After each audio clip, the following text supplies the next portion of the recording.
Good evening to all of you. Dear Professor Laruelle, dear Caroline, dear students, dear colleagues, dear friends, ladies and gentlemen, mesdames et messieurs, it's really my pleasure to welcome you tonight at the Institute for the opening lecture of the spring semester.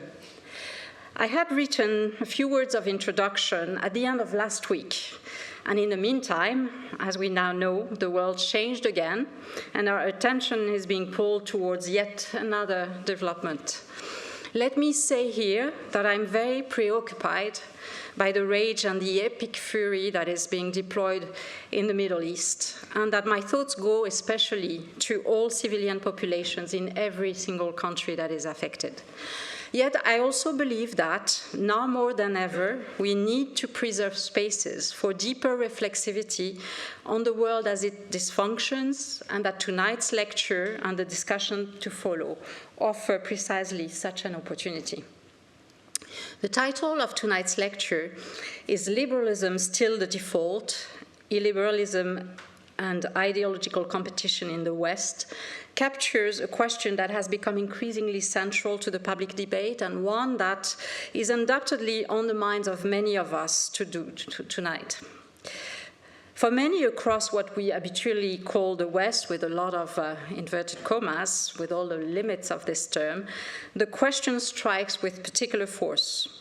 What the so-called West is now being confronted to is the unsettling erosion of assumptions that were for decades taken for granted. Chief among those assumptions was the belief that political and economic liberalism were necessarily going hand in hand, and that their convergence at the global level heralded the definitive and happy end of history. Chief also was the taken-for-granted conviction of a rock-solid Atlantist alliance around this particular understanding of liberalism as a virtuous project. The standing ovation that Marco Rubio received in Munich a few weeks ago illustrates just how difficult it remains for many in Europe to let go of this Atlanticist projection and of the certainties that once came with it. It also shows how challenging it is to confront the gap between the glossy, idealized representation of this part of our history and its far more complex reality, a task that demands the kind of hard political courage that Canada's Prime Minister Mark Carney urged us to summon in his speech in Davos this year. After all, we should ask ourselves, was liberalism really the default all those years? And if so, what kind of definition did we have and did we give to that apparently simple term? And who is we? Did we all have the same definition? Did we all talk of the same thing? It's in this context that we have the privilege tonight of welcoming Professor Marlène Laruelle, whose work is essential for helping us explore those kinds of questions and for allowing us to understand the contemporary dynamics of illiberalism and their profound and extremely consequential impact without falling into the trap of a simplistic reading of our past. Ideas matter profoundly. And at this moment, we cannot afford to treat them lightly. It is therefore essential that we give due space in institutions like ours to the kind of deep and rigorous political theory that Marlène Laruelle's work exemplifies. To be sure, ideas and ideologies are never fully detached from material interest, and we see that every day. Yet, neither can they be reduced to mere superstructures, to use a Marxian vocabulary, simple instruments crafted to defend and legitimize particular economic arrangements. Max Weber's notion of elective affinities offers a far more productive theoretical framework. It underscores how our ideas and material structures are not reducible to one another, how their relationship is not unidirectional, and how they may reinforce or challenge each other in ways that are historically contingent rather than predetermined. So if ideas matter, let me start with a quote, and I quote, "The goal of a Trumpist foreign policy in Europe is to withdraw American influence from Europe. This will guarantee the defeat of liberalism on the continent. Here in America, this will show liberals and conservatives alike that liberalism is mortal, with gargantuan effects on the morale of both. Now it is Russia's fate to again restore order in Europe. Since America is stronger than Russia, though, Trump needs to let Putin really know it's okay to do it. It follows that, just as the old post-war Europe was a laboratory of democracy, the new post-Trump Europe must become a laboratory of reaction. Once Putin has a free hand on the continent, every old European nation will find a helping rare poor to restore its traditional culture and form of government. The more autocratic, the better. I'm wondering who can guess in this room the identity of the author of this quote, except for Marlène, obviously, and the date when this was written. Can somebody have a try? No? Okay. So the author is Curtis Yarvin, and the text was written and published on a blog on January 15, 2022. Hence, before both the Russian attack on Ukraine and the return to power of Donald Trump. Who is Curtis Yarvin? At first glance, is merely a blogger who began writing in the late 2000s under the pseudonym of Mencius Moldberg. Yet, in retrospect, it's far more than that. What initially appeared as eccentric, not to say outright strange blog posts and provocations, has gradually become a significant strand in the emerging ideological fabric of what may well turn out, as we will hear tonight, into a new dominant Weltanschauung. This emerging Weltanschauung undeniably evokes a past that many of us had hoped was gone for good. Yet, it also possesses striking novel features. While Mencius Moldberg was in the late 2000s a marginal and eccentric figure, Curtis Yarvin has since become one of the central voices of the neo-reactionary movement in the United States. The neo-reactionary movement is an intellectual and ideological constellation that self-identifies through the notion of the Dark Enlightenment and has intellectual roots in the 19th century movement of anti-lumière, to use the word of the great historian Zev Sternel, as well as in the early 20th century integral traditionalism and authoritarian school of thought that includes authors like Carl Schmitt, Oswald Spengler, René Guénon, or Julius Evola. Curtis Yarvin has exerted a significant intellectual influence on Peter Thiel and on what is often described as the border Thielverse, a structured business, intellectual, and political ecosystem that gravitates around Peter Thiel. In the process, many of Yarvin's ideas, including some of the most iconoclastic and strange, appear to have found their way into Project 2025, the Heritage Foundation's blueprint for a second Trump administration, and quite directly also into G.D. Vance's political positioning, bearing in mind that G.D. Vance's career would certainly not exist, at least not in the form that it has today, without Peter Thiel's patronage. Remember G.D. Vance's infamous speech in Munich in 2025 and compare the following extract from that speech with the quote I gave you from Yarvin. And I quote Vance: "The threat that I worry the most vis-à-vis Europe is not Russia, but the threat from within, the retreat of Europe from some of its most fundamental values shared with the United States of America." What I think many of us found profoundly unsettling when listening to that speech then was the unmistakable element of Orwellian 1984 doublethink and the confusion that it produced. Was it not, after all, the United States that was distancing itself from the very values that we, Europe, West and later East, and the United States had at least formally shared since 1945? Values enshrined both in the dynamics of global trade and in the architecture and text of multilateralism, not least the UN Declaration of Human Rights. Of course, there would be much to say about the consequences of some of those principles and about the inconsistencies in how we upheld them or not. And this was one of the parts in Mark Carney's speech that I mentioned before. Yet, in spite of those flaws and contradictions, we believed that we shared a certain vision of the world. And listening to G.D. Vance and to the new US administration, we were being told that we had changed, when it seemed to us instead that they were the ones taking distance from this shared Weltanschauung and proposing a new one. To use a term very much à la mode, we felt, at least in part, that we were being gaslighted. Or to say the same thing in a more reflexive and analytical form, let me use this quote from Hannah Arendt in a text she wrote in 1967, Truth and Politics, and I quote, "The result of a consistent and total substitution of lies for factual truth is not that the lies will now be accepted as truth and truth be defamed as lies, but that the sense by which we take our bearings in the real world and the category of truth versus falsehood is among the mental means to this end is being destroyed."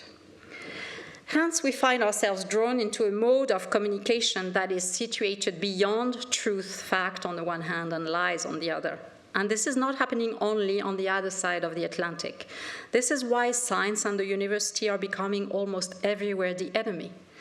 At the same time, we are confronted, often with genuine astonishment, by the emergence of a coalition of the unlikely between the former arch-enemies of the Cold War era, with increasingly visible elective affinities linking the authoritarian right in Russia, the MAGA movement in the United States, and far-right groups and movements across Europe and well beyond. In the dispute that happened a few days ago, and that you may not have followed, between the French government and the US ambassador to France, Charles Kushner, following what was perceived as undue US interference in French domestic affairs after the death in Lyon of a young far-right activist, the French Minister of Foreign Affairs, Jean-Noël Barrot, stated loudly and unequivocally that France had, and I quote, "no lessons to receive on matters of law enforcement of violence from what he called," and I quote him again, "the reactionary international." It is this reactionary international that will be at the center of our discussion tonight. The illiberal wave, it is propelling, and by implication, the question of what we mean by this liberalism that may not be the default anymore. What are the defining features of this old but new Weltanschauung that is coming our way? In parallel, here in Geneva, this discussion should lead us to ask, what is the alternative Weltanschauung that we wish and need to hold on to? What are its defining features? As the cradle of a certain understanding of humanist universalism and of international collaboration for peace, Geneva, and the Geneva Graduate Institute for that matter, have a particular role and responsibility in this context. Professor Marlène Laruelle is the best person to take us through this intellectual journey and to set the stage for this discussion. Professor Laruelle has recently become professor at Lewis University 1 month ago, so crossing the big pond. She also serves as director of the Illiberalism Studies Program, a transatlantic initiative that is based in Washington and in Paris. Before joining Lewis, Professor Laruelle was research professor at the George Washington University for 15 years, and she was the director of the Institute for European, Russian, and Eurasian Studies there. A political theorist, her research explores contemporary ideologies in Russia, Europe, and the United States, as well as circulations across those geographies and the transnational dynamics of illiberalism. She has published broadly on those issues, and I will only mention here a few references. Ideology and Meaning-Making Under the Putin Regime, a book that was out in 2025 at Stanford University Press. The Oxford Handbook of Illiberalism, published in 2024 at Oxford University Press, and Is Russia Fascist? Cornell University Press in 2021. Dear Professor Laruelle, dear Marlène, a big thank you for being with us tonight. We're really very excited to have you. Before leaving you the floor, I would also like to extend my very sincere, sincere thanks to my colleague, Caroline Biltoff. Caroline is professor in the History and Politics, International History and Politics Department at the Institute, and she will be moderating the discussion that will follow Marlène's speech tonight. Sufficiently rare to note that we have this evening an all-women panel, and please join me in welcoming Professor Laruelle.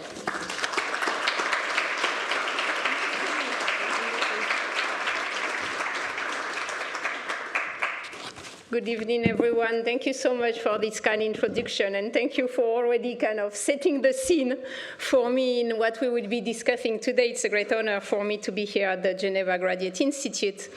And as Marie-Laure was saying, there was already a lot of elements in her introductory speech that I will be bringing here into our discussion today, with this idea that we are living through such an acceleration of history, right, that the ground is moving faster than what our analytical categories can follow. We feel like crises are overlapping, political time feels compressed, and what seems unthinkable yesterday is today the new normality.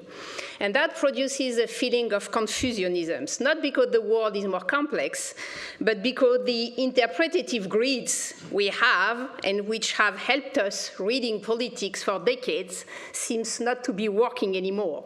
Right? We have this kind of confusionism between what is the values of the right, the values of the left. It's unclear what means reform and stagnation. It's unclear what is mainstream, what is fringe.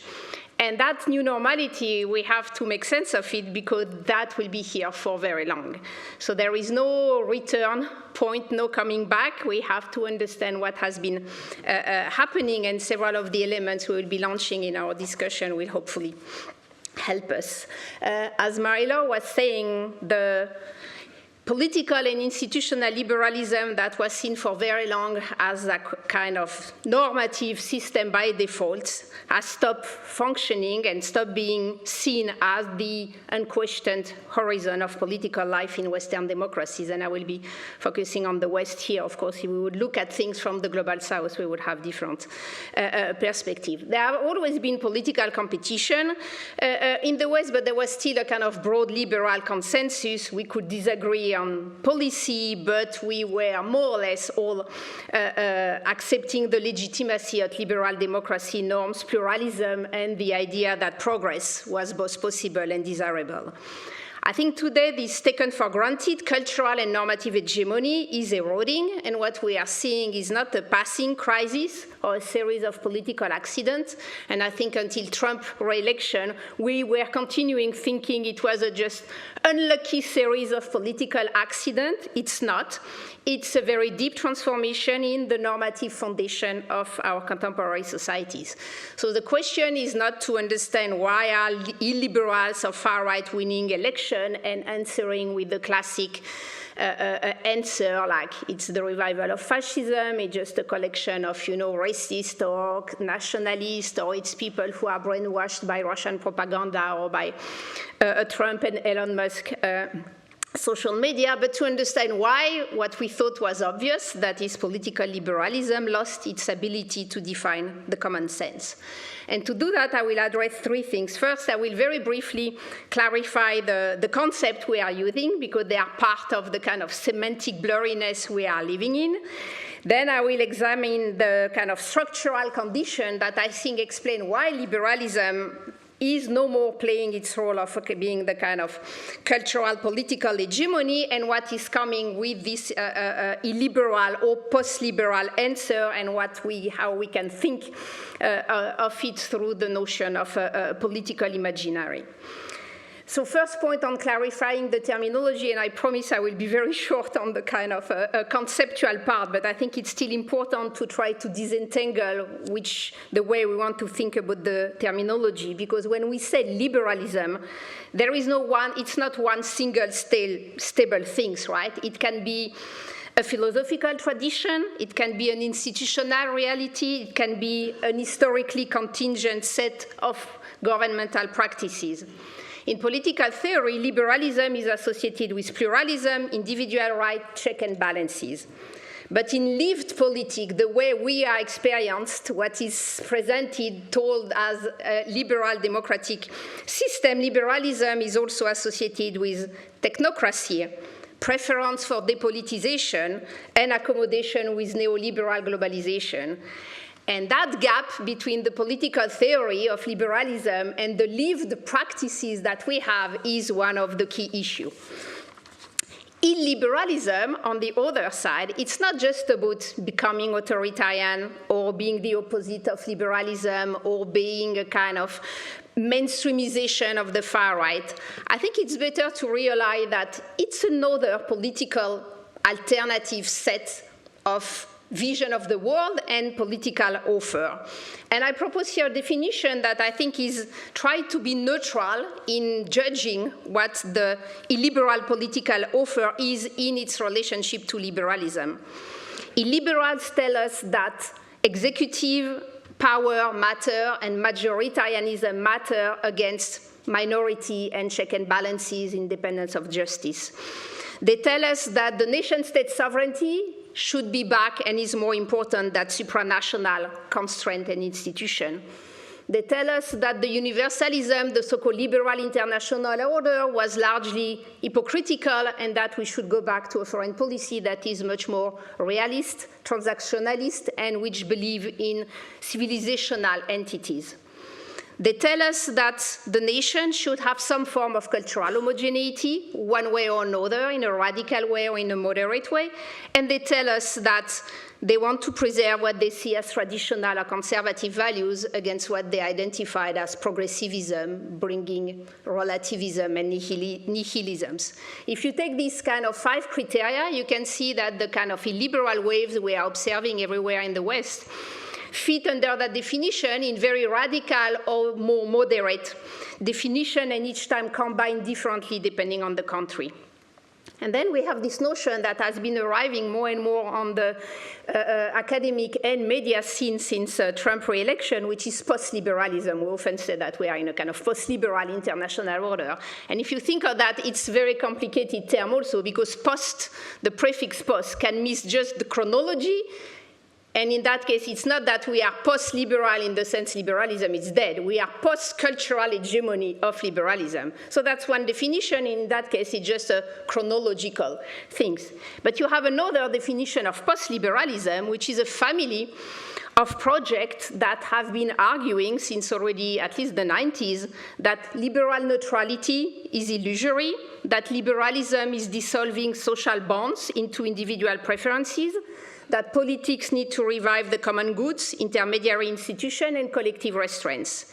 But that post-liberalism is also divided into many different ideological schools. Some would be more pluralist and participatory, some would be much more authoritarian and very centered on religion and moral authority. That's the version of post-liberalism you have in the US around G.D. Vance in particular. So what matters here, and I will stop on the kind of the conceptual part, is that we are in this kind of interregnum, right? Liberalism as a cultural hegemony is no longer secured, but there is no single alternative that has stabilized at the new dominant horizon. So it's not that we have exchanged liberalism for illiberalism and that everything is illiberal.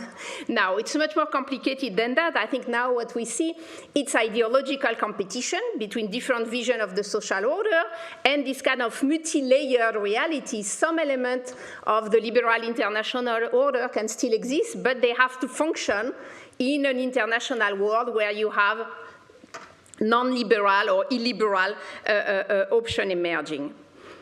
The second point I wanted to mention here was like more on the kind of the structural condition that explain this transformation.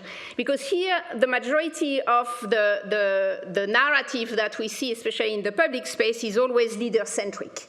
Right? We are always talking about Trump, Netanyahu, Putin, Erdogan, Meloni, Orban, Marine Le Pen, whoever. It's a very personal, leader-centric.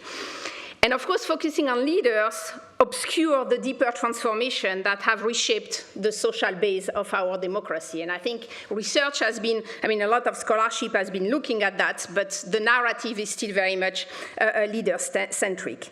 So very briefly, the kind of 4 big elements that explain why what is changing in our democracy is so deep that it goes really beyond just the political offer of illiberalism.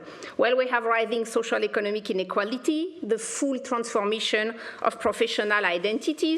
Many societies consider that the social ladder has been eroded. Work no longer guarantees upward mobility. Housing, health, education feel complex to obtain. And the promise that each generation will live better than its parents is now harder to sustain.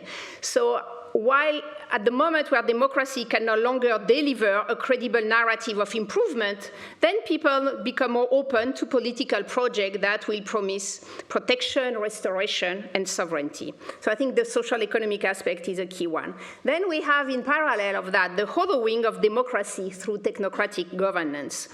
Right? In many of our democracies, political choices have been reframed as administrative necessities, fiscal rules, central bank independence, expert-driven crisis management, judicialization of contested issues, and that has been producing a very well-studied sense of powerlessness. People feel they lack agency in interpreting what is happening. People feel like politics is no more delivering, that making public policy doesn't work anymore, and therefore are calling for a kind of return to what they see as a non-technocratic policy, return to real, genuine ideological choice. A third driver is, of course, the transformation of the media ecosystem and the acceleration of political time. And here I'm not talking only about the social media, but also just about, you know, the news channel and all the transformation of even the newspaper world that are really now be driven by a commercial clickbait, which are rewarding outrage, immediacy, tribalization, micro-targeting, that are fragmenting our publics into parallel realities. So the so-called four estates has now been an element that is dividing our societies and no more telling us why we are living together. And globally, the speed in which we are living is, in fact, structurally against democracy, because democracy and deliberation require times and procedure. And I think for many people, this kind of contradictory statement between you are asked to do everything very fast, but you are asked to understand that democracy is slow, it's just a kind of cognitive dissonance that is difficult to manage for many people. And then the last driver is the kind of general cultural dislocation, atomized individualism, what has been called liquid modernity, and the weakening of shared narrative. In a time where people are stressed by economic stagnation, demographic anxiety, geopolitical uncertainty, and climate fear, the fact that progress is no longer seen as a shared narrative means that we are losing some of this kind of glue that was making us as an individual being part of this kind of collective identity, and that is pushing politics to become a competition between different identities, different storytelling that are telling us what is worth conserving, what is must be restored, what must be defended. So all these structural conditions, they create a fertile terrain of soil for illiberal ideas to become plausible and socially meaningful.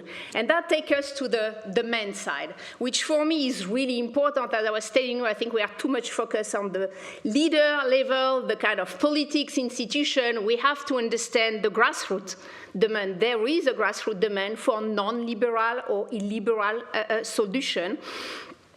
And as grassroots sensibilities has to be understood as a way of the way people are interpreting social changes and responding to that. And for that, I use this notion that, in fact, is coming from Althusserian philosophy, which is the notion of lived ideology. People don't read party program. They don't really listen to what politicians are saying, with only a few exceptions.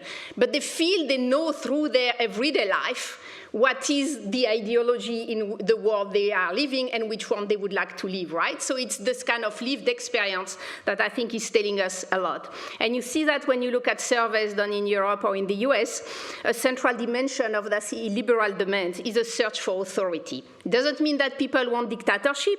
People want decision, clarity, limits. They want a state that can deliver.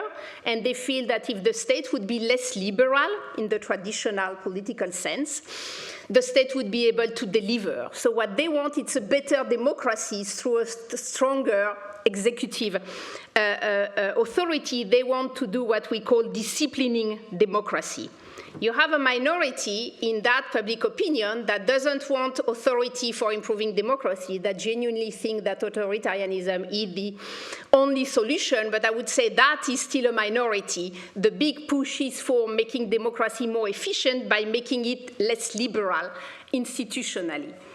A second dimension is that people are searching for community and belonging because social changes are going too fast, and globalization is very much experienced as something that is, as I was saying, kind of breaking the links. So people feel the atomization very strongly, and what illiberal political imaginaries are offering, they are offering rootedness, roots, thick identity, and kind of moral values for the community.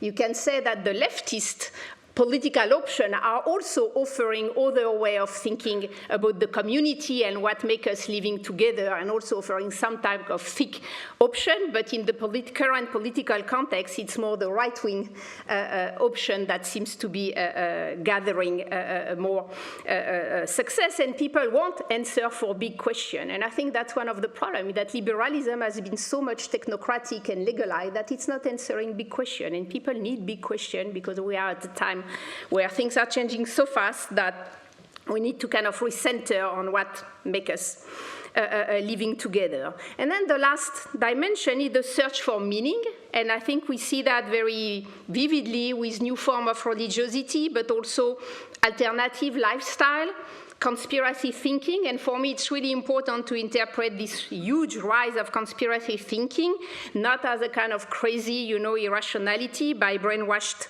people, but attempt to restore agency. People want to interpret themselves what they don't understand. They want coherence. They want things to make sense. They experience the world as opaque. So they want to interpret it. They feel it's managed by elites that are very distant and shaped by forces that individuals cannot control. And so it's a search for meaning and agency. And that's why I think what makes the success currently of illiberalism is that it's doing what I call infra-politics. It's not so much about the political leadership and the public policy program. It's about talking about everyday social and cultural spaces where people can renegotiate their norms and their identities. And of course, all the last 5 years we have experienced, from COVID to the war in Ukraine and the current conflict, all this kind of feeling of exceptional measure, is kind of pushing for this kind of executive power. Young people especially, are experiencing more violence through pop culture, which can also harsher political language. If you look at the ecosystem created by conservative influencers, you can see how much people are living and discovering illiberal ideology, not necessarily through the traditional political level, but through kind of a much more kind of grassroots aspect about talking about way of life, about their wellness, about relationship to nature, and all this discussion about the future of our societies are increasingly narrated through pessimism and declinisms. So you see, in that way, illiberalism, it's not a deviation or mistake of our so-called liberal world. It's the response to lived experiences of social transformation, even when the response translated into exclusion, hierarchy, or attacks on liberal countries. So for me, it's important to have this grassroots level in mind, to think that the solution is not about changing institutions. It's not about forbidding some political party that we think are too radical. It's not about cancelling election when we think they have been problematic. It's to be able to find a way to address the grievances. So what do we see now emerging? This kind of new grid of reality that will be very, what I call, multi-normative. So people will continue to live in different realities, and we will disagree on what we think are fact, what we think are science, what we think are truth. That's what we will have, and we have to accept that and not hope for going back to the kind of agreement we had before. I still think that there are tensions inside the liberal order, and we have seen them emerging this last month. You see tensions between the imperial illiberal project of the Trump administration and the national illiberal forces in Europe that have been not at ease with what was coming from the Trump administration, for example, on Greenland. So you can share ideological affinities inside the liberal world and consider that liberalism and the problem and the European Union is the institution that should be destroyed. Doesn't mean you work together. Means that your strategic divergences are still there, but they will be reframed through this illiberal aspect. You see also tensions very strongly emerging in the US more than in Europe between the more classically conservative part of illiberalism and the techno-futurist one, the one that are projecting this kind of post-human, machine-centered political project, and that are really the one that are the closest to the core of the Trump administration. What you see also, it's a worrisome overlap and simultaneity between liberal and illiberal practices. I think liberal regimes themselves have developed more authoritarian tools. Look at emergency politics.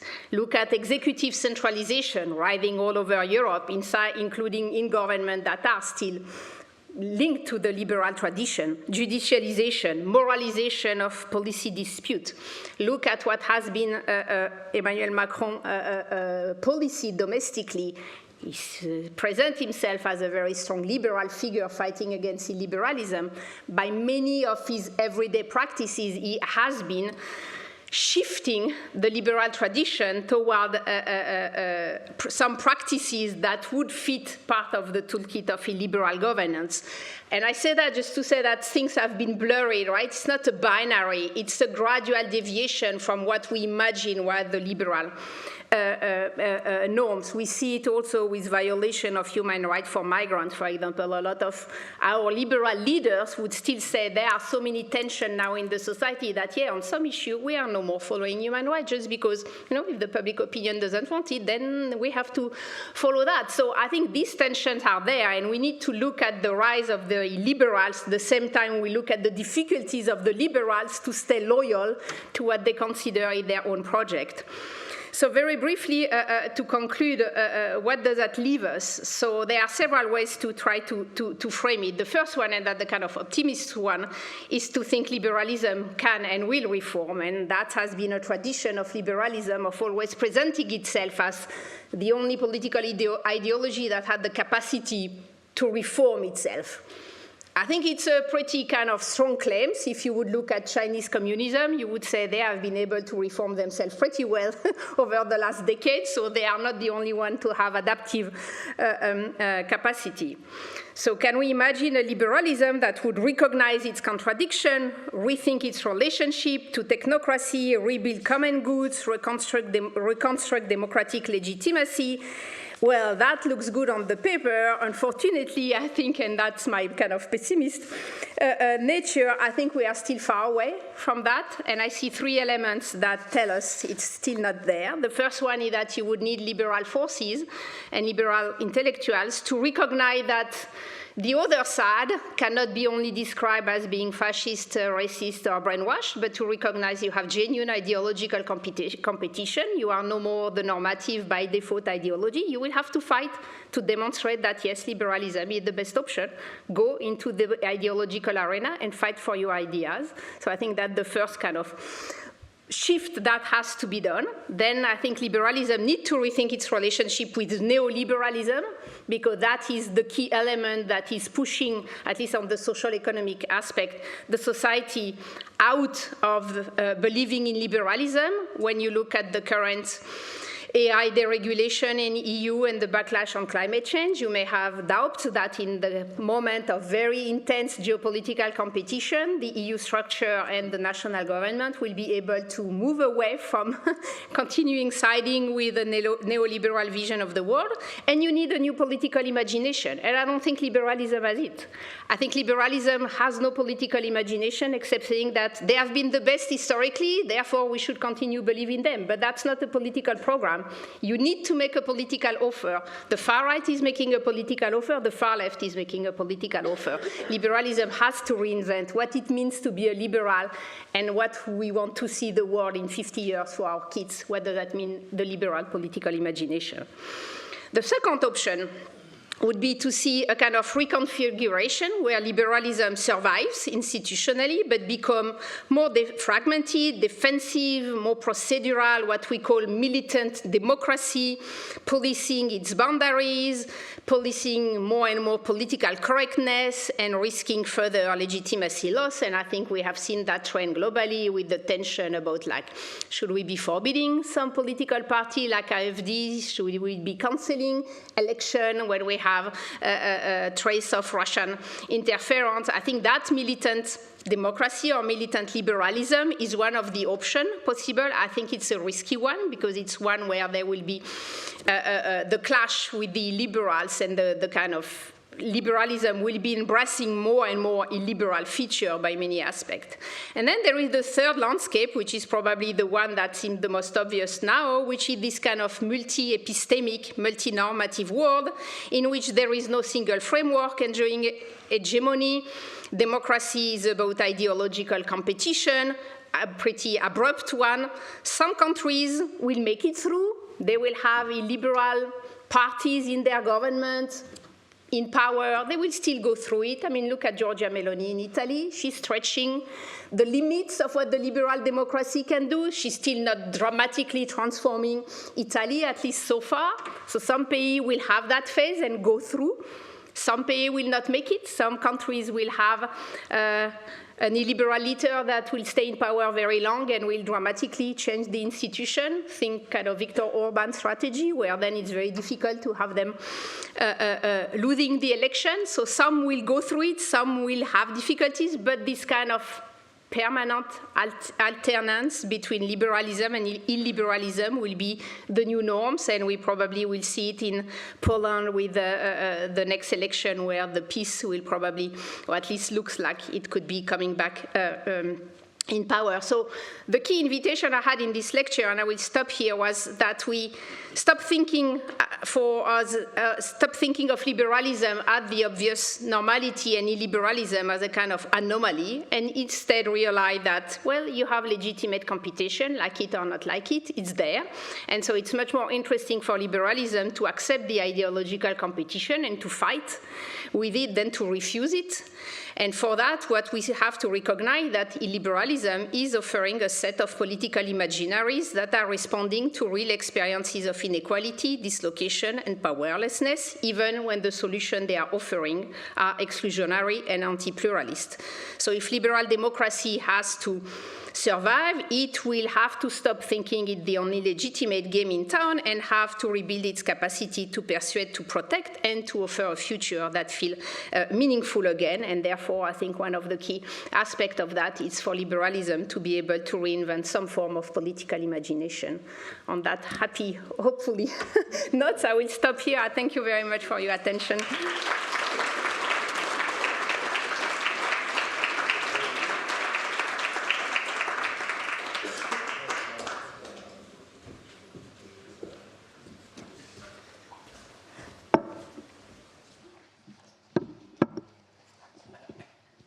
Is this on? Yes, okay. So thank you so much to Professor Laurel, Marie-Laure, esteemed guests. I don't know about you, but for me that was an extremely mentally stimulating talk, to which I'm really looking forward to discussing with you more largely. I just have a couple of questions. In my gratitude as one of those American intellectuals who has the blessing of seeking exile in Switzerland, I'm very grateful to be here discussing illiberalism and not chez moi. But I just want to ask you, I thought what was most stimulating to me was this question of the gap between the technocratic governance and illiberal and liberal ideology. So you have a liberalist ideology that partners with neoliberalism in practice through technocratic means. And I think that's very true. And I think those of us who sit in the university and are asking ourselves, since the university is also under attack in these centers of illiberalism, what is our role now in staging precisely the kind of ideological debates and pushback that we might stage? To me, the neoliberal university has played a huge part in being a handmaiden of illiberalism in democratic societies. Metrics-driven, impatient, publish or perish, sort of efficiency-oriented instead of intellection and sense-making oriented. So what do you see as the charge or the challenge of university spaces for staging the kind of rigorous intellectual debate that we need in order to have a conversation about how do we move forward in this multi-epistemic reality that we're facing now? Like, what is the role of the university in this enterprise of sense-making? wonderful question, a difficult one. Yeah, I think, of course, the universities have been really a key place for kind of neoliberal experimentation. But going back will be very difficult, right? You would need a dramatic change of the system to be able to dismantle some of the, especially in the US case, right, of the board of governors, for example, that are really working like shareholder of a big corporation in deciding what are the strategies of the universities, right? So the capacity of really recentering on students, right, on preparing students for debates. So it seems overstated, but the kind of the critical mind, it will be a key issue, and with the transformation that are coming with artificial intelligence, the way universities and the way we teach will be so dramatically transformed, and the job our students will be able to have will be also kind of really very different. So I think we will have to train a generation of young people who will have many different jobs in their life, who will have to face, who will need to have the capacity to manage dramatic change in their lives. And that means that, in a sense, the kind of, technical knowledge you gather or technological knowledge may be important, but all the more humanistic and kind of critical social skills will be also absolutely central. Of course, the fact that the welfare state is diminishing is the key issue, right? That you would imagine it's the job of the state to fund education, both primary, secondary, and tertiary. And so letting that to this kind of external metrics is really something that has been killing intellectual knowledge. And I think a lot of the anti-intellectualism that we see emerging in the illiberal, right, but you see it also in radical left, is also linked to the fact that intellectual production or academic production has been seen as this kind of expertise, neoliberal, technocratic expertise to be produced, right? The same way as the kind of criticism against science or against medicine that you see also emerging is in fact very much linked to technocratic aspect, right? Because you see that in survey when you ask people like, do you trust medicine? And you have a rising number of people saying no. But then when you ask more precise question, they don't trust science or medicine when they associate it with the technocratic expert knowledge. But if you ask, do you trust your family doctor? Well, yes, of course you trust your family doctor, right? So it's also that question. So I think that kind of anti-intellectualism that has been also attacking the universities is the product of this kind of technocratization of everything. That has been the key problem. Yes, and on a related note, I have one more question, and then we're going to open it up to the floor, which is, at least in my home country, ironically, as part of this group of epistemological competition that's happening, you have very sort of right-wing primordialists advocating for a return of the classics of the Western canon. And I think this is such an interesting opportunity for us, because those are also the kind of key texts of humanist universalism.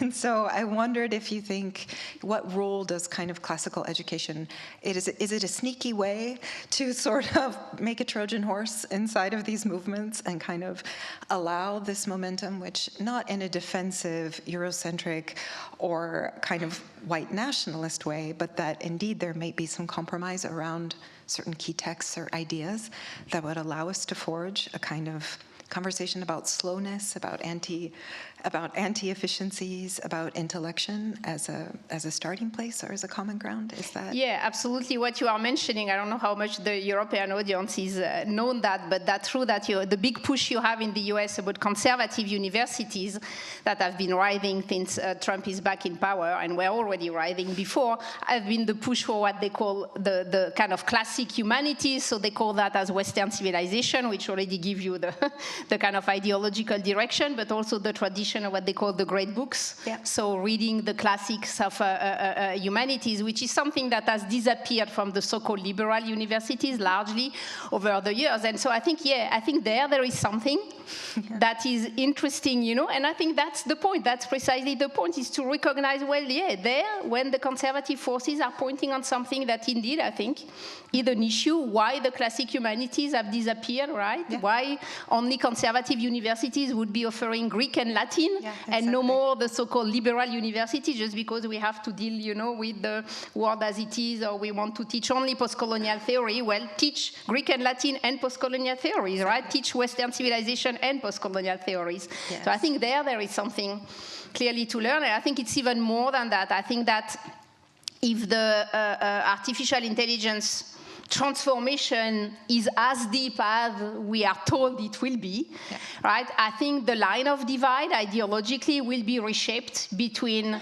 the kind of the humanist-centered and the kind of machine-centered, and that line of division will reshape the division between illiberalism and liberalism, because among liberal forces, you have some who will side with a kind of regulated version of a machine-centric world in a more social democratic way. And among the liberals, you would have the technocentric one, but you will also have the one who will be refusing the machine center in the name of, you know, religion, transcendence of human being, and so there will be a moment where there will be another form of dialogue that will be possible, that will be painful for both sides, but that I think will be needed one way or another. Yeah. That's great. I like that answer because I agree with it. So, okay, I think we've heard enough of me, so let's open it up to the audience. Do we have questions? I think she'd like to take 2 or 3 at a time. Okay. Anyone? We have someone in the back corner. Anyone else? In the back, and one more? Anyone? Over here. Okay.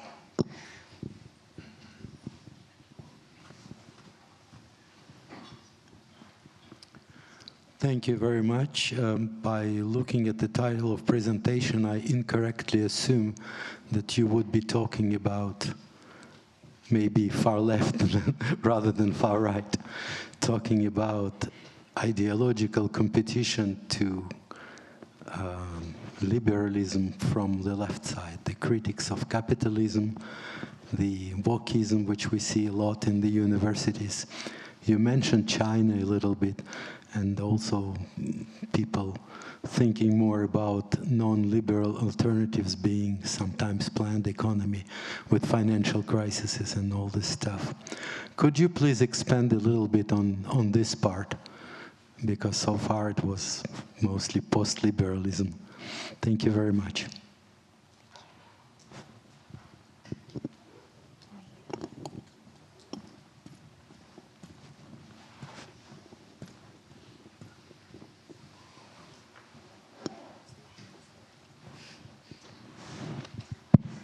Okay, thank you. I'm Avara from Geneva Academy. My question is, I think, liberalism and illiberalism. There's something in between, or that only the dichotomy. And I appreciate if what is we are evidencing now, the kind of development trend, what you have said, is that the natural process of liberalism or something emerged by its own self as a kind of alternative? Or is that because of a kind of limitation from liberalism, or a sudden emerge by its own self as an alternative? And the third one, the trend we are looking now, we are evidencing now, is that something, mostly, as you have mentioned, they're manifested by individual leaders, state leaders. Is that something individual, as such as an individual idea, or something institutional backup? Does it have a kind of institutional backup, or just an individual opinion or something because they are in power, they are advocating and doing that, or that has something institutional or systemic reason for their action? Thank you.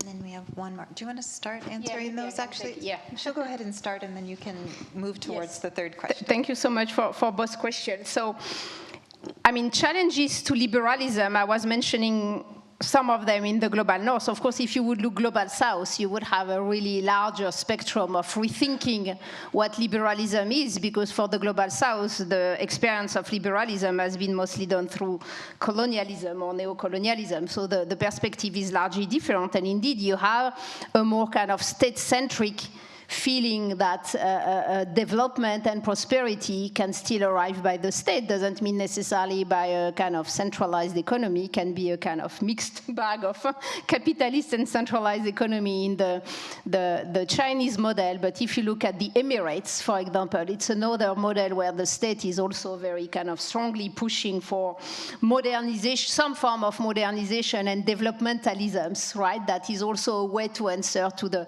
what we thought what the way the West was both having economic prosperity and political liberalism. On the question of the left, it's a very good one.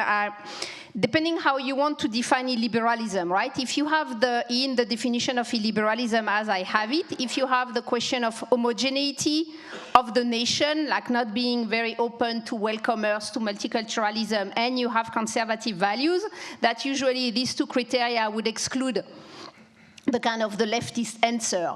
If you put these two elements of the definition out and you think about, more executive power, more nation-state sovereignty, a foreign policy that wouldn't be focused on NATO and the transatlantic relationship, then you have a left that on many aspects, on this aspect at least, would fit with some element, at least in the criticism of liberalism, of technocracy, depolitization, the danger of having this kind of cosmopolitan elites managing. You would have a left that would be sharing this element. And I think for me it's important not to call that Confucianisms, because when you say confusion, you feel it's suppose that what is the right and what is the left is a kind of primordialist definition that cannot change. No, it's not confusion, it's ideological boundaries are changing, right? And then on some question, yes, the so-called right and the so-called left are sharing the same criticism or the same idea that nation-state sovereignty is important. Doesn't mean they have the same political program or the same philosophical vision, but they may have some of the same criticism. And then there is the question of, is there an illiberal left in the sense of a kind of the wokeisms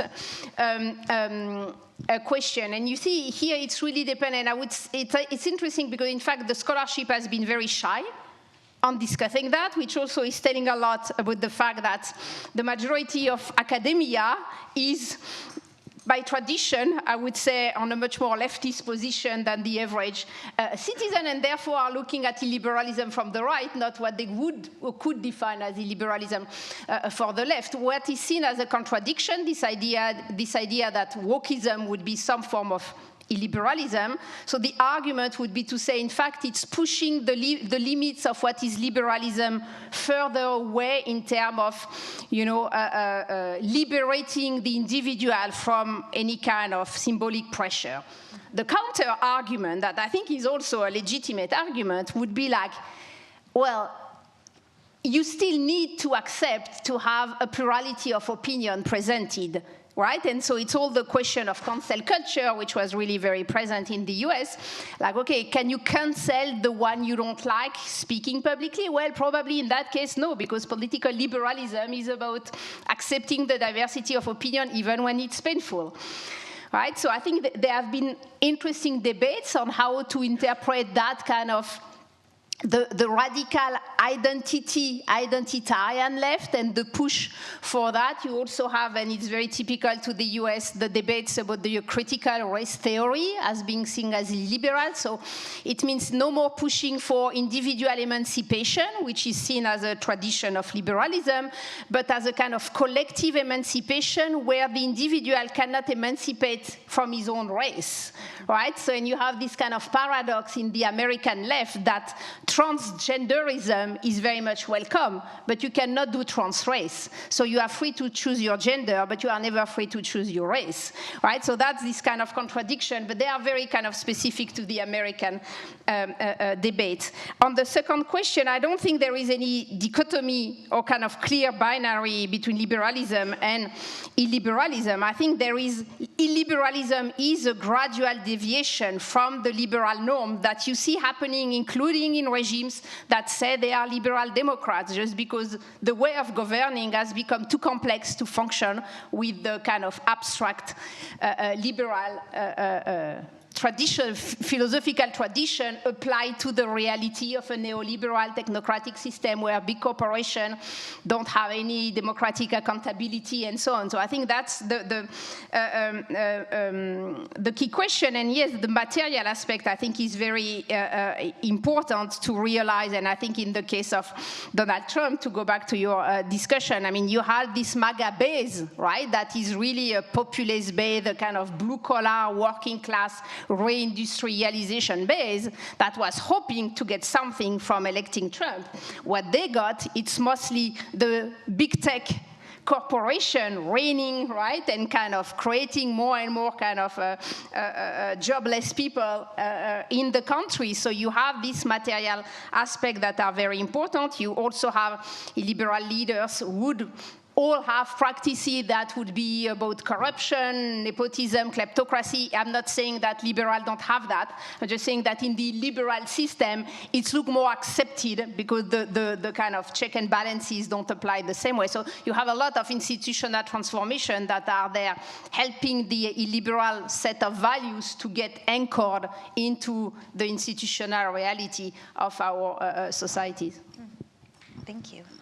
We had a question over here, the third question, in the brown jacket, yeah, there he is.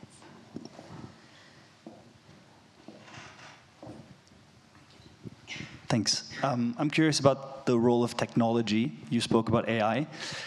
Can we speak about technology beyond AI? I mean, LLMs came on the scene, I think, so generative AI came on the scene 2-3 years ago. Even before then, we had bot farms. So can you speak on that a bit more? Are illiberal elites or forces more adept at using technology, especially digital technology? And how do those technologies sort of shape narratives of grievance and real or perceived? Yeah, thank you. Mm-hmm. Do you want to take let's take one more. This one over here. Sorry to make you run. Just going to get our exercise in tonight, I think. Question. Here in the center. Could you raise your hand again? Yeah. There.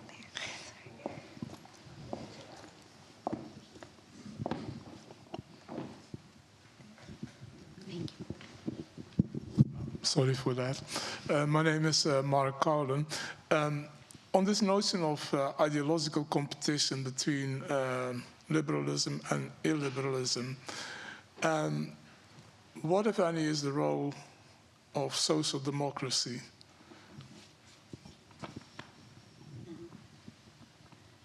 So, on the first question on technologies, so I would say technologies has been used both by liberal and illiberal, right? You would think about China, of course, for the kind of illiberal version, Russia now, and then you would have for very long the Silicon Valley as a kind of liberal use, so the kind of mythology of internet as this kind of grassroots democratization movement. So I think for very long, at least on the internet side, there was both interpretation. I think now it's kind of gradually shifting toward a much more kind of digital capitalism, surveillance capitalism tradition, both on the US and on the Chinese side. So you have this kind of weird convergences of practices between China and the US digital world happening now. I think, of course, technologies contribute to shapes narrative and grievances. I think we should still be careful on the way we want to analyze that, because a large part of the literature has been precisely too much about, oh, it's all kind of social media happening, which is a way, of course, social media play a role in making things more visible, in making them more polarizing, in making them more effective. It's creating this echo chamber. But you need some form of grievances on the ground to resonate, right? It's not like you are to take the US case because it's a very exemplary case because of the polarization. if you are a liberal, you can watch Fox News all day long. That will not make you change your opinion, right? And vice versa. So you need the media to create a narrative that resonates with your everyday life experience, your lived ideology.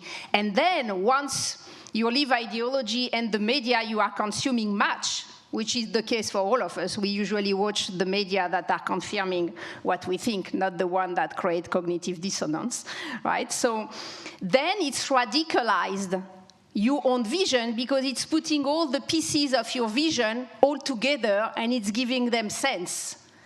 Right? It's because you may have a lot of local grievances that you will never connect, you know, like something you're unhappy at work, and then, I don't know, the waste in your street is not clean, and then, you know, your mayor is not, whatever. And it's not necessarily connected. But once you find the right media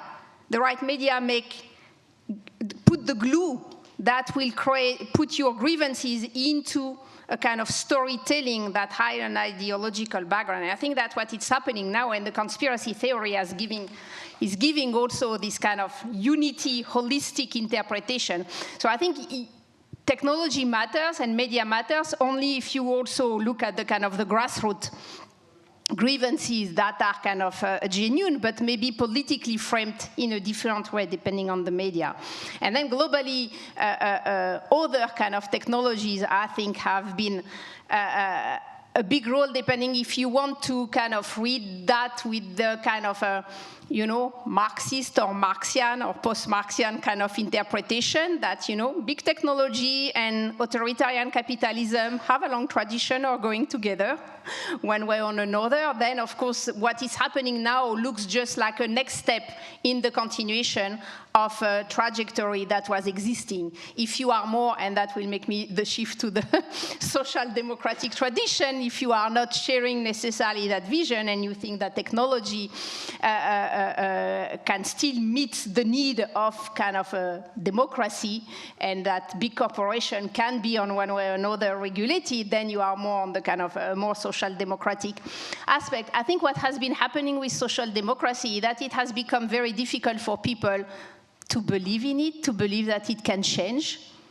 You know, live social democracy in Europe since, I don't know, the 80s, since the neoliberalism has been mostly about improving very small aspect of kind of societal progressivism, but it has embraced neoliberal tradition by many aspects if you look at the big social democratic government we had. So it's a kind of softer version of neoliberalism, but I think for many people it's no more answering the big question. It doesn't look like an alternative. It's look like, you know, center-right, center-left, more or less the same thing. I mean, slightly more progressive on the certain left, but not really bringing kind of major solution. And I think you see that also with the case of the US for the Democratic Party.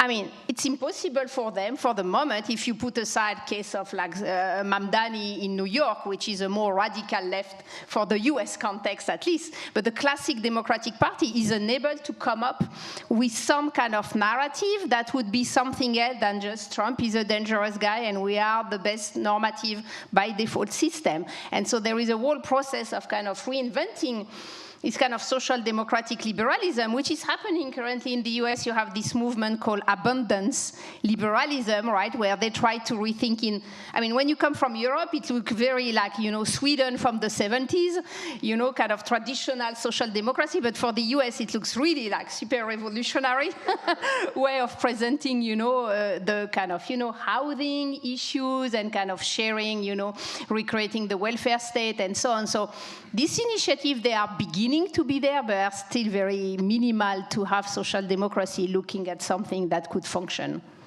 again. Thank you. Okay, we have center blue coat and one more.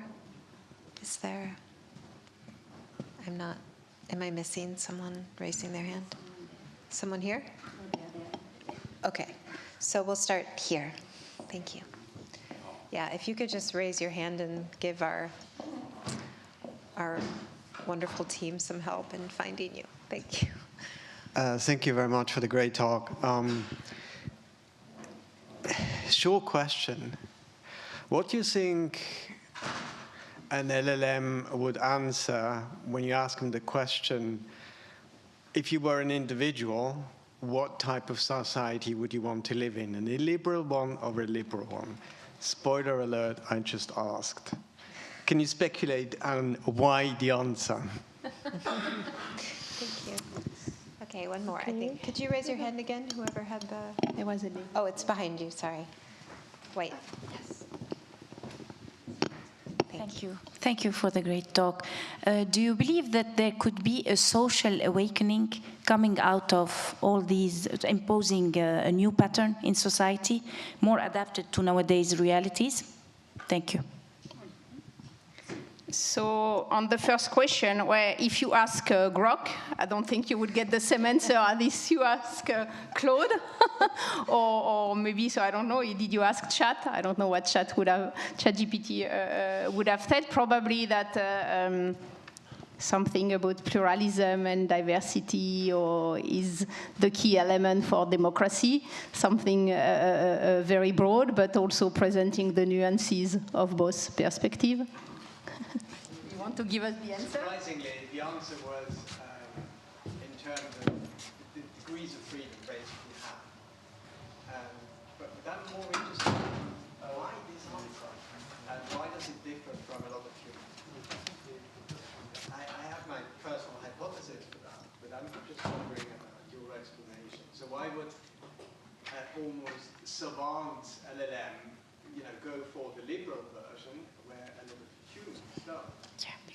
Well, because they have been trained on the majority of text that would value liberalism more than they would value illiberal. So I think they may have a liberal bias in their algorithms that has been built the same way they have an empathy bias that has been built on that. I think also when you look at survey and the European population, for example, it's very much depend on the way you frame the question, right? And at the moment you frame the question, if it's a moment of crisis, you don't get the same answer on immigration or on.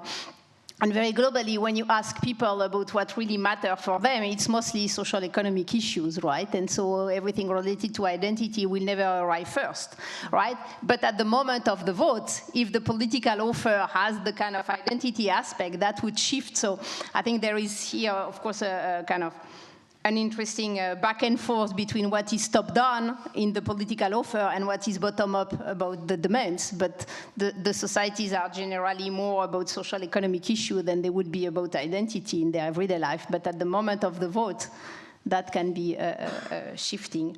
And then on the second question of social awakening, well, I think you have different kind of attempt of trying, right, to recreate kind of frame for collective actions. You had that 10 years ago around climate change, right, which was probably the last big kind of planetary moment, a discussion of kind of collective action for pushing for climate change that was going on many different countries in the world with real kind of collective action strategies of trying to put pressure. That seems to have more or less kind of stopped. Now for different reasons, but one of them, at least for Europe, being probably that Green parties have failed at delivering the political imagination they could have been delivered in framing what would be a kind of, post-growth future.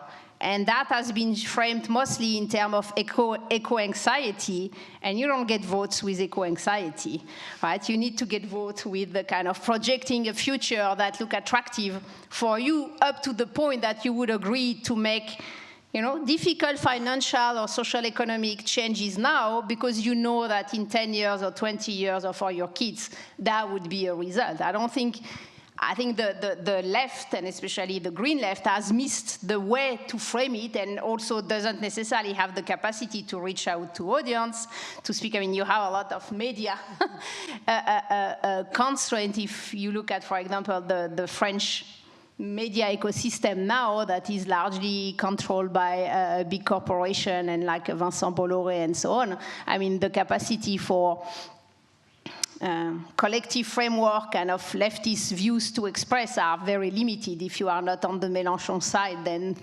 there is almost no space for something that would be the more kind of social democratic offer. So of course the kind of the social awakening stuff has been very limited by just the condition in which people live. The kind of permanent securitization, permanent feeling of emergency crisis is also contributing to demobilize people, even if you see also, like, I mean, I don't think we want to lose hope, right? You see in the US some form of, you know, people after the first month of the Trump administration, where the US was really a very silent country, you see things re-emerging, right? And people trying to organize collective action. So it will arrive, but so far the collective action is mostly coming from the liberal side more than the liberal side. And here also it's a question of having a political project that look attractive so people can spend time in their very busy life to decide to do something collectively together. And I don't think we are there yet.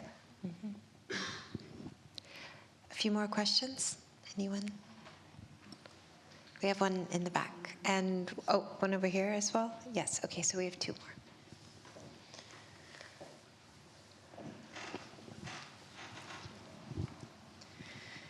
In terms of the potential political future wherein liberalism needs to contend with not being the only possibility in debate, how does that necessarily interact with that? A lot of people who are advocating for illiberal positions are not approaching it from just a governmental, like administrative perspective, but are bringing often like hostile or targeted attitudes toward minority populations. So how can you balance this discussion without jeopardizing the safety of certain communities? Thank you. And over here, could you raise your hand so that she can find you? Okay.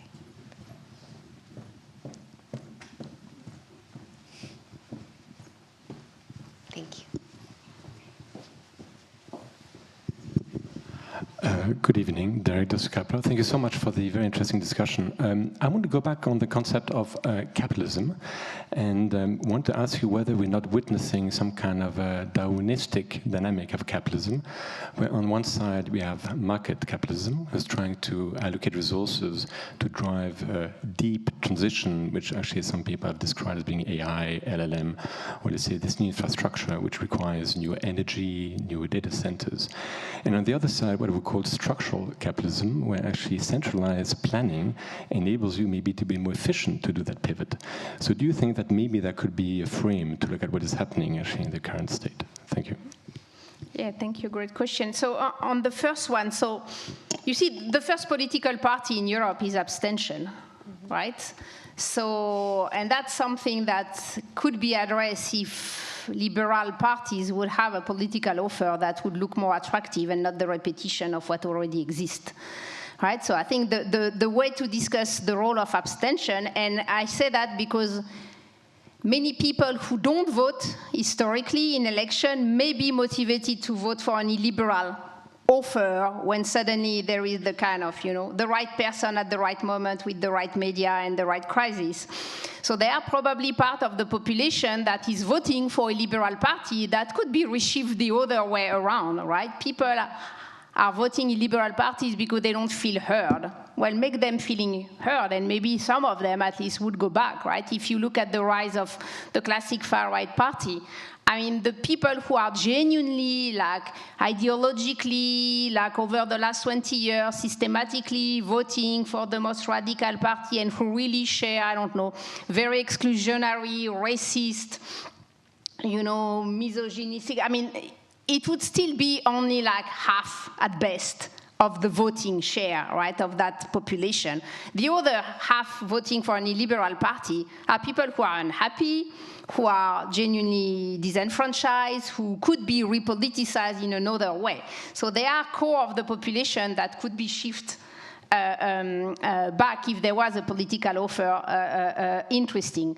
And then, yes, you will have element of our society, so people who are exclusionary, who want discrimination on one way or another.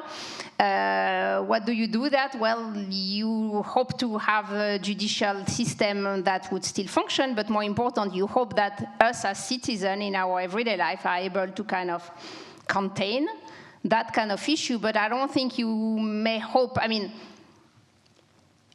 they are there and you will not avoid them, right? And the damage they can make to some citizens will remain whatever is happening on the other side. So I think there is no other choice than to accept that you have these people, that they are part of our society, then their voice is legitimate as citizens to vote, and that by many aspects, I mean, the core group of people genuinely, you know, like dramatically racist and so on, can probably, you know, was not so necessarily high 30 years ago. So it also means that you can have, it's in fluctuation with the political system, with the media system, with the way people feel like their life is represented. So with a better political offer, you would largely decrease that. And then the small numbers of people who are really like potentially dangerous for the democratic kind of vivre ensemble, the living together, is a minority that democratic society that are healthy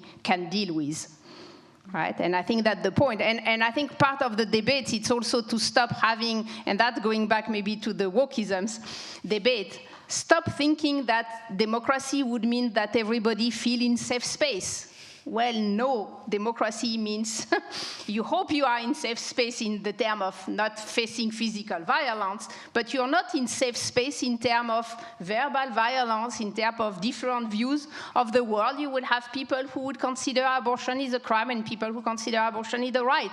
And you just have to live with the other side existing. So I think also relearning that, well, safety can be, should be guaranteed physically, but emotional safety to facing people who think differently from you, well, no, that democracy cannot give you that type of safety. Otherwise, that would mean the kind of fragmentation of the living together. And I think that's also kind of part of the way liberalism has to reinvent itself, is to help people managing emotional stress and not telling them that you can live in separated spaces, because that's not true.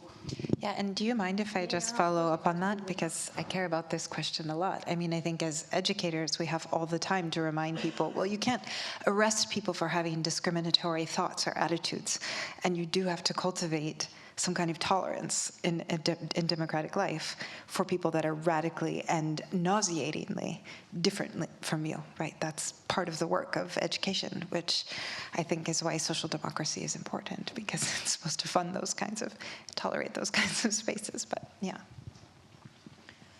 So the second question, his question, yeah, I'm sorry. Sorry, that was my fault. I like that division on market capitalism and structural capitalism. I think it's a good way indeed to frame it, even if I think what is happening on the US side, it's a kind of projection now of what it means to be American great power in the second half of the century.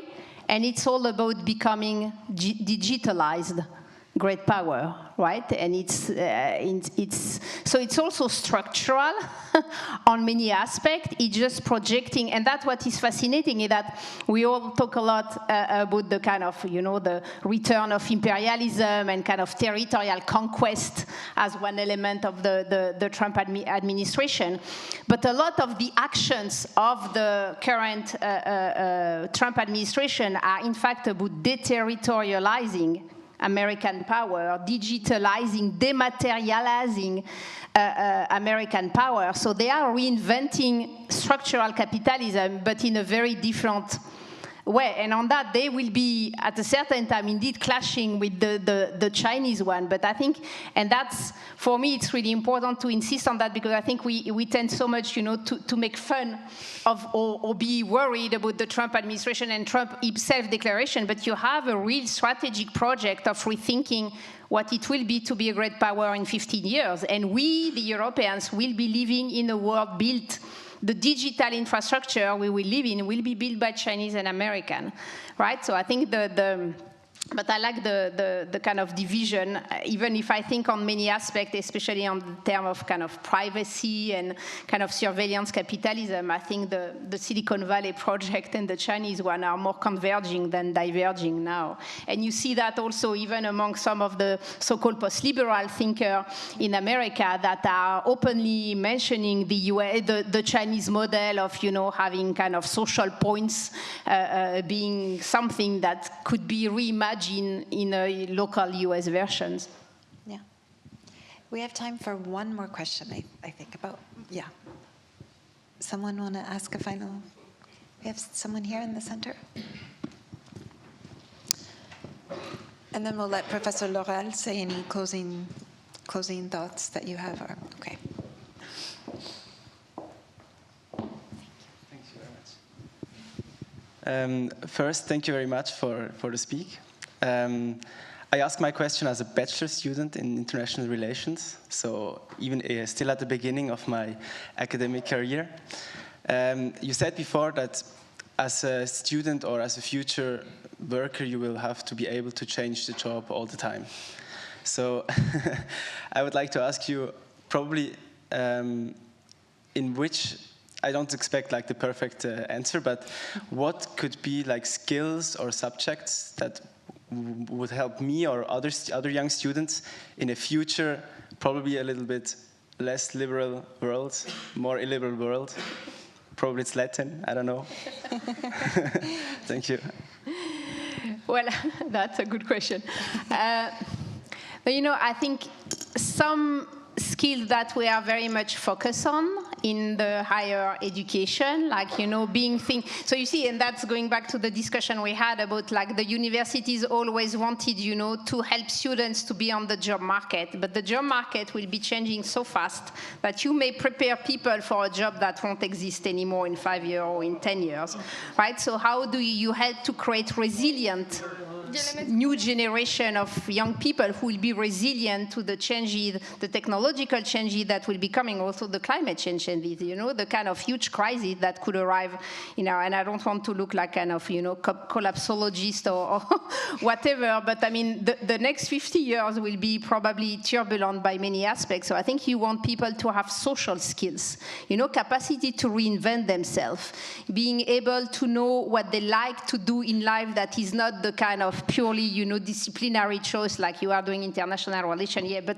what else in life, kind of matter? What can be your contribution in kind of making some form of a community living, being the university, your neighborhood, your family, any kind of charity. So kind of relearning the kind of the social skills, the community skills that will help, creating a safety net for the societies when shocks are coming. And I say that as someone who has worked on Russia since perestroika time and who saw Russia going through the 90s, right? And that's where you wish for our societies to have the kind of informal, community links to help dealing with crisis, economic crisis when they arrive, right? Or think, the way the Greek society has been dealing with the austerity crisis, right? So there are a lot of these kind of skills that I think are really important and that universities can cultivate, and that the kind of relearning the humanity, the great books can be also a way of kind of reintroducing that. So it's create the glue that make us sharing something and not specialize us too much, right? Because specialization is good, you need it on some aspect, but at the same time, you still need the kind of the common goods, to use the post-liberal term, the kind of common good aspect to be also part of what makes a student's education. Thank you. I think it's good. Okay, so thank you everyone so much for your attention. Thank you for all your questions. Thank you, Professor. Thank you for your invitation, it was wonderful.